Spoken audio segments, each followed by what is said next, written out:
নমস্কার। দেখুন,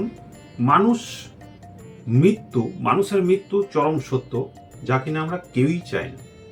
এবং চাই না এটা জানার ইচ্ছা থাকে যে আমাদের মরে যাওয়ার পর আমাদের কিটা হয়। সত্যি কথা বলতে, মরে যাওয়ার পর কি হয় এটা প্রতিটা মানুষেরই কখনো না কখনো একবার জানার ইচ্ছা প্রকাশ হয়, অন্তর্জগতে হোক চাই বহির্জগতে হোক। এই নিয়ে গরুড় পুরাণে কি বলেছে, কেন গরুড় পুরাণকে এক রহস্যময় শাস্ত্র হিন্দু শাস্ত্রে বলা হয়েছে, এই ভিডিওতে আমরা সম্পূর্ণরূপে আলোচনা করব। 5টি রহস্য মরে যাওয়ার পর আমাদের আত্মার সাথে কি হয়, আত্মা কোথায় যায়, কি করে, সেটা আলোচনা করব।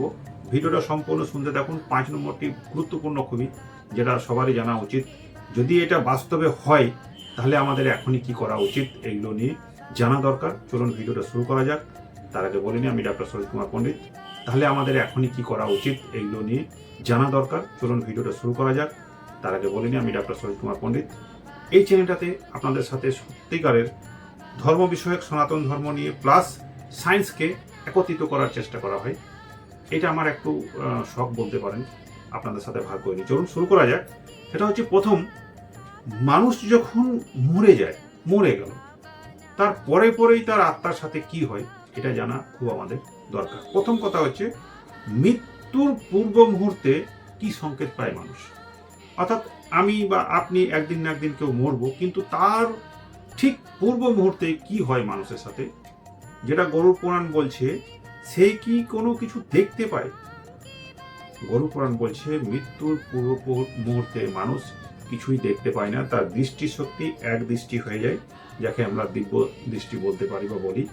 এবং সেই মানুষটি ঠিক মৃত্যুর পূর্ব মুহূর্তে তার ব্যাকে অর্থাৎ পিছনের যত কর্মস্মৃতি আছে সেটা ফ্লাশ হতে থাকে। সে সমস্ত কিছু যেন এক ঝটকায় সব দেখে নিতে পারে কি কি কি কি হয়েছে।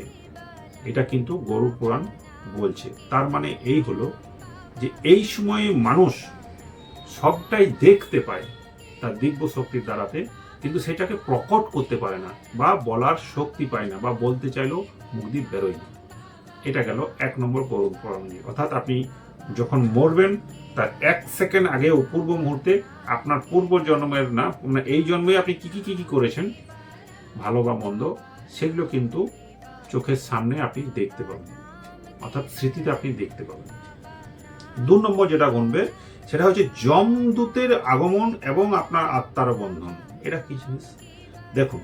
অ্যাকচুয়ালি কি হয়, আত্মা যখন দেহটা ত্যাগ করে তখনই কি হয়, দুটো মানুষ অর্থাৎ দুটো যমদূতের আসে তারা, এবং এসে তাকে নিয়ে যায় সে আত্মাটাকে। সেটা কিরকম হবে, এই যে নিয়ে যাওয়ার যে ব্যাপারটা, সেটা যদি আপনার এই যুগে কর্মটা সৎ হয়, অর্থাৎ দান ধ্যান আপনি করে থাকেন, তাহলে আপনার এই যে যাত্রাটা পথ সেটা সসমানে হবে।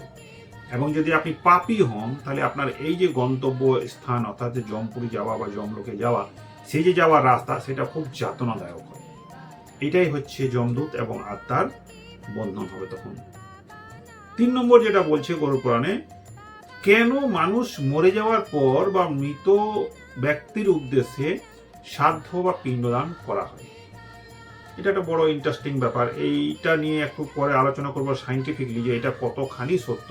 যদি আপনারা চান যে পিণ্ডদান করা কি উচিত কি উচিত নয়, সেই বিষয়ে একটা আমার কাছে খুব ডিটেলস তথ্য আছে, যেটা আপনার সাথে ভাগ করে নিতে পারি যদি আপনারা কমেন্টে লিখেন যে হ্যাঁ, এটা নিয়ে আলোচনা করা দরকার। তো এখানে কেন বলছে পিণ্ডদান করা দরকার, অ্যাকচুয়ালি গরুড় পুরাণ অনুসারে মৃত্যুর পর তার আত্মা কি হয় না, 12 দিন ধরে আমাদের পরিবারের আশেপাশেই, অর্থাৎ মৃত ব্যক্তি তার পরিবারের আশেপাশেই কিন্তু ঘোরাফেরা করে। এবং তাকে তো যেতে হবে যমপুরী পর্যন্ত, সেই যে লম্বা রাস্তা, গরুড় পুরাণ অনুযায়ী, কিন্তু আমার কথা নয়, সেই রাস্তাতে শক্তি সঞ্চয় করার জন্য পরিবারের এই যে পিণ্ডদান বা শ্রাদ্ধ করা, সেগুলো নিয়ে সে নিজেকে শক্তি অর্জন করে, এবং সূক্ষ্ম জীবাত্মা বলতে পারেন সেখানে তৈরি হয়, এবং তারপর ধীরে ধীরে ধীরে ধীরে সেই শক্তি নিয়ে সে ওপর দিকে যেতে থাকে, অর্থাৎ যম লোকে। এই যে যাবার রাস্তায় যতখানি শক্তি দরকার হবে, সেই শক্তিটা কিন্তু এই পিণ্ডদান বা শ্রাদ্ধ থেকে সে শক্তিটা অর্জন করে। এরপর কথা হচ্ছে, যদি পিণ্ডদান না করা হয় তাহলে কি হবে, আর পিণ্ডদান করলে কি হবে। শাস্ত্র অনুযায়ী বলছে, যে আত্মা পিণ্ডদান পায়, কথাটা বুঝবেন, সেই আত্মাটা কিন্তু যাওয়ার ক্ষেত্রে তার সুবিধা হয়, এবং যে আত্মা বা যে পরিবার তাকে পিণ্ডদান দেয় না, বা শ্রাদ্ধ ভক্তি করে না, সেই আত্মা হচ্ছে প্রেতাত্মায় বা প্রেতজনিতে ঘুরে বেড়াতে থাকে আমাদের এই পরিবেশের মধ্যে, অর্থাৎ তার মুক্তি হয় না।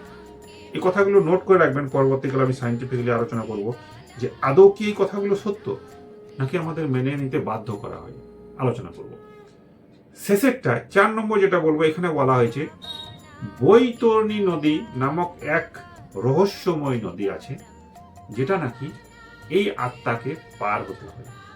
কঠিন সাবজেক্ট, অর্থাৎ মৃত্যু হলো আমার আত্মাকে এবারে জমপুরীতে যাওয়ার জন্য একটা ভয়ানক নদী পেরোতে হবে, অর্থাৎ সবকিছু বাদ দিয়ে আবার নদীও পেরোতে হবে। মনে রাখবেন কথাগুলো, খুব ইন্টারেস্টিং সাবজেক্ট। নদী পেরোতে হবে, যে নদীটার নাম হচ্ছে বৈতরণী। সেটা কেমন হবে? যারা পাপী লোক, অর্থাৎ দান ধ্যান জীবনে কখনো করেনি, তাদের জন্য বলছে এই নদীটা নাকি ভয়ঙ্কর বেদনাদায়ক, কষ্টকর এবং রক্ত পুঁজে ভরা থাকে। আমরা এমনিতে রক্ত পুঁজ দেখতে পারি না, সেখানে তাকে পেরোতে হবে। এবং যারা সৎ ব্যক্তি, দান ধ্যান করেছেন, তারা অনায়াসে সুন্দরভাবে সেটা পেরোতে পারবেন। আচ্ছা, কথাটা এখানে অনেক কথা আছে যে আমরা মৃত্যুর পর আমাদের আত্মা কি হচ্ছে সেটা গরুড় পুরাণে কিন্তু লেখা হয়ে গেল, এবং সেখানে আবার বৈতরণীও পেরোতে হবে। সেই বৈতরণী জিনিসটা কি সেটাকে আমি সাইন্টিফিকলিও আলোচনা করতে পারি, অর্থাৎ এটার কতখানি গুরুত্ব আছে কথাটার মধ্যে, সেটাকে আমাদের জীবনের সাথে মিলিয়ে পরবর্তী ভিডিওতে আমি আলোচনা করতে পারি। অর্থাৎ যারা বৈতরণী নদী এমনই নদী আমাদেরকে ভয় ধরানো হয়, বা বলতে পারেন আমাদের নিজস্ব ভালোর জন্য এটা বলা হয়েছে, সেটা হচ্ছে যে দান ধ্যান কর্ম সাধন ভক্তি করতে পারলে এই নদী পুজ রক্ততে ভর্তি হবে না, সুন্দর জল হবে, নির্মল জল হবে, আপনি সুন্দর পেরিয়ে যেতে পারবেন এবং জমপুরিতে যেতে পারবেন।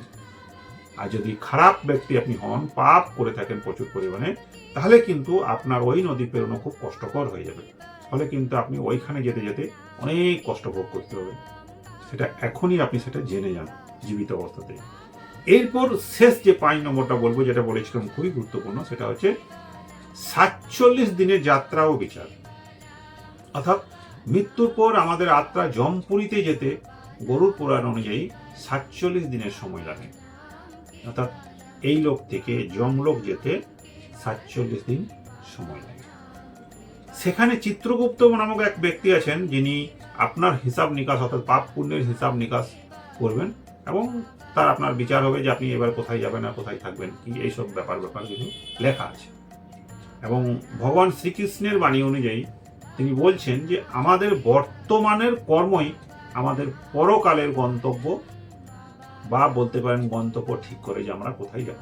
অর্থাৎ ঘুরিয়ে ফিরে বলতে গেলে আমরা জীবিত অবস্থাতে যে কর্মই করছি সেটাই পরবর্তীকালে, অর্থাৎ এই যে আত্মার আগমন যাওয়া আসা, তার ঠিক হয় যে সেটা কিভাবে কোথায় যাবে। তো আমাদের কর্মই যদি আমাদের শ্রেষ্ঠ হয়, কর্মই যদি সব হয়, তাহলে আমাদের কর্মটাই ভেবে চিন্তে করা দরকার। এবং আমাদের ভাগ্য ঠিক করতে গেলে কর্মটাকে আগে ঠিক করতে হবে।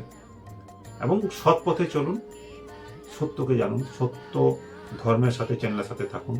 পরবর্তী ভিডিও যদি আপনারা চান এই পিণ্ডদান বা শ্রাদ্ধ আদৌ করা উচিত কিনা, সায়েন্স কি বলছে সেটা নিয়ে আলোচনা করতে পারি। আজকে এইটুকুনি, কমেন্ট অবশ্যই লিখবেন। ধন্যবাদ।